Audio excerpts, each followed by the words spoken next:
Unti-unti na nga pong nagiging handa ang Golden State Warriors sa darating na kampanya since nakalista na nga ang kanilang gagawing pagbabago next week para tuluyang makumpleto ang kanilang gagamiting lineup. Pero bagamat busy ang Golden State sa pagkuha at pagbuo ng bagong lineup, hindi pa rin naman nakakalimutan ng team ang kanilang long-term plan sa kanilang prangkisa. Ayon sa balita, nananatili pa ring interesado ang Golden State na kunin si Giannis sa taong 2027. Hindi pa rin naman ito kinukuha ang kanyang extension sa Milwaukee at wala pa rin naman kasiguraduhan kung pananatilihin siya ng Bucks since hindi sila ngayon makabuo ng isang championship lineup. Mismong si Giannis na ang nagsabi, inaasahan nito na ititrade siya ng Milwaukee Bucks sa mga susunod na taon.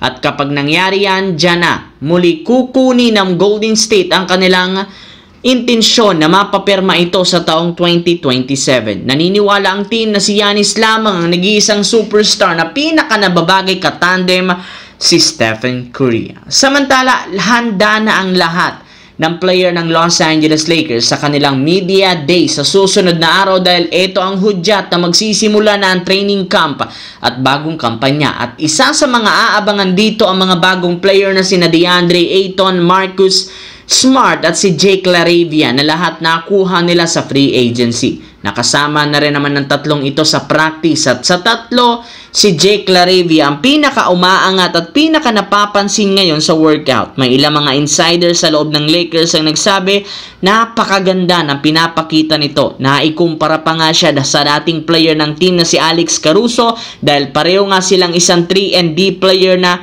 magaling sa opensa at depensa. Siya nga ang bagong Alex Caruso na tinutukoy ngayon ng Lakers. Grabe nga ang hustle plays nito na siyang hinahangaan ngayon ni LeBron James at Luka Doncic. Kaya kung magpapatuloy ang performance ni LaRavia, magiging mahalaga siyang piyesa sa pagkuha ng kampyonato. Sa kabilang banda, isa ang Miami Heat sa mga teams na halos wala rin mang nagawang pagbabago ngayong off-season. In fact, base sa balita, humina pa ang kanilang lineup sa pag-alis dito ni Duncan Robinson. Kaya may ilang mga fans ang hindi na nag-e-expect na magkukumpit ito ng mas maayos sa Eastern Conference. Hindi rin naman makakapaglaro sa unang mga laban starting point guard na si Tyler Hero kaya inaasahan na babagsak sila. Pero sa kabila niyan, hindi rin naman ibig sabihin nito na susuko agad ang team dahil susubukan nga nilang lumaban sa kanilang mga makakatapat. Meron pa rin naman silang isang Bam Adebayo. Gumawa na rin naman sila ng pagbabago ngayon para mapalakas ang frontcourt